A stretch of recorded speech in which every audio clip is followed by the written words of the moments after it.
Ibrahim ma jahiltu kuwa syai'un bi'arafiyah.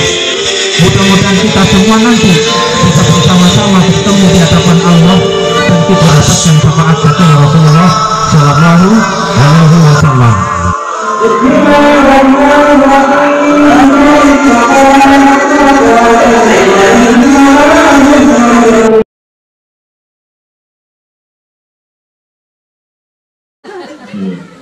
Nah, sekarang kita lanjutkan tingkatan niat.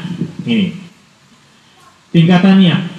Jadi tadi kan niat ini ketika di dalam rukun sholat ini menempati rukun yang pertama, Bu ya.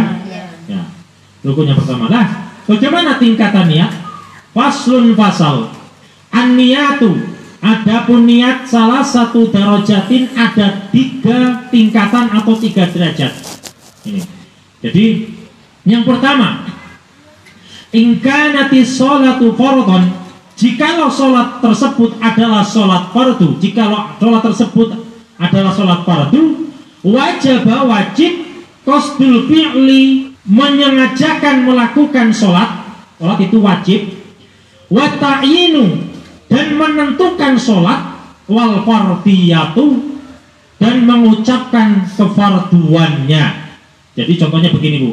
Contohnya seperti kita mengucapkan lafaz usolli fardhu duhri. Usolli fardhu duhri, aku sengaja melakukan sholat duhur karena Allah. Nah, kalimat aku sengaja ini adalah qasdul fi'li, artinya bermaksud melakukan sesuatu. Jadi usolli fardhu duhri ini hukumnya wajib menurut madhab Syafi'i. Makanya kenapa kok sholat pakai usolli, Pak? Ya karena kita ikuti Syafi'i. Maka usolli wajib karena wajib qasdul fi'li, wajib menyengaja niat. Kalau di ujung langsung berdiri sedekat Allahu Akbar. Misalkan sholat asar, usolli fardhul asri, ini pun tetap harus diucapkan. Ini kalimat fardhiyah. Ini yang harus diucapkan. Ini jenis sholat ta'yin. Ini jadi ditentukan sholatnya. Ini kemudian ditentukan sholatnya. Ini maka ketika kita sholat wajib, maka niat melakukan itu hukumnya wajib, menentukan sholat itu wajib, kemudian melafatkan kefarduannya itu pun wajib. Ini jadi ketika sholat fardu ini harus disebutkan fardhu lillahi ta'ala. Wa in kanat nafilatan, dan jikalau sholat tersebut adalah sholat sunnah mu'aqqatatan, sholat sunnah yang ditentukan waktunya, sholat sunnah yang ada waktunya. Misalkan di sini dikatakan karotibatan, seperti sholat rawatib. Karotibatan seperti sholat rawatib, audati sababin, ataupun sholat yang memiliki sebab, atau sholat yang memiliki sebab, maka di sini dikatakan wajib qasdul fi'li wa ta'yini, maka kewajibannya niat hanya 2, yaitu maksud melakukan sesuatu dan menentukan sholat itu saja. Tidak wajib kita memfardukannya.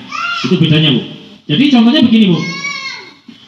Contohnya misalkan sengaja melakukan sholat usolli, maka ta'yin itu menentukan sholatnya. Misalkan kita sholat rawatib, misalkan usolli, misalkan sholat asar, usolli sunatal asri rak'ataini qobliyatan, usolli sunatal qobliyatan asri atau qobliyatal zuhri, itu ditentukan, sholat rawatibnya ditentukan, qobliyah atau ba'diyahnya ditentukan. Ini dan usollinya pun diucapkan. Ini tetapi tidak perlu kita menggunakan fardhu lillahi ta'ala, kefardunya tidak perlu, maka cukup ta'yin dan qasdul fi'li, ditentukan sholat apa dan ditentukan maksud niatnya itu dikuatkan, aku niat sholat, itu saja. Itu boleh ditambahi sunatan atau tidak, itu boleh. Itu. Karena ini sholat yang ada ketentuannya, seperti sholat rawatib ini ada ketentuannya, maka cukup kita qasdul fi'li dan ta'yin. Qasdul fi'li maksud melakukan sholat, dan ta'yin menentukan sholat apa yang akan kita lakukan, itu wajib kita tentukan. Jadi yang pertama itu bedanya dengan yang kedua. Kalau yang pertama menyengaja melakukan sholat atau qasdul fi'li, yang kedua menentukan sholatnya, yang ketiga menentukan kefarduannya. Jadi yang pertama itu kalau sholat wajib. Yang kedua, kalau sholat ini sholat yang sunnah, tetapi ada waktunya seperti sholat rawatib, maka cukup kita qasdul fi'li dan ta'yin saja, tidak perlu menentukan kefarduannya. Kemudian yang ketiga, wa in kanat nafilatan, dan jikalau sholat tersebut adalah sholat sunnah mutlakun yang mutlak, wajib qasdul fi'li faqat, hanya wajib bermaksud melakukan sholat saja. Jadi itu. Jadinya di sini dikatakan yang dimaksud qasdul fi'li itu usolli, ta'yin, duhri, dan disebutkan duhurnya, asar, dan kefarduannya. Tapi kalau sholat mutlak itu bagaimana, Pak? Itu apa yang dinamakan sholat mutlak? Nah, jadi sholat mutlak adalah sholat sunnah yang tidak memiliki keterikatan waktu, tidak memiliki sebab, dan jumlah rokaatnya pun tidak ditentukan. Jadi gitu, Bu. Sholat mutlak adalah sholat yang tidak memiliki keterikatan waktu, tidak memiliki sebab. Contoh seperti sholat yang memiliki sebab kayak sholat jenazah, itu tidak memiliki sebab sholat mutlak, dan rokaatnya tidak ditentukan. Maka sholat mutlak boleh dilakukan sebanyak-banyaknya. Maka tidak heran seperti ada salah seorang sahabat Nabi yang bernama sahabat Abu Hurairah. Ini ketika setiap malam beliau sholat mutlak ini hampir 1000 rakaat. Ini, Bu. Tetapi itu memang timbul dari dalam hati yang cinta kepada Allah, Bu. Bukan karena memang diniati dipaksa kayak, karena akhirnya ngantuk nanti. Memang dia tuh misalkan sholat 2 rakaat, kok kayaknya enak, tambah lagi 2 rakaat, kok kayaknya enak lagi sampai 1000 rakaat. Nah, kalau kita pernah enggak, Bu, rasakan enak terus ditambah gitu, Bu. Kita tambah 2 rakaat, kok kayaknya lama, kok tambah lama gitu, Bu.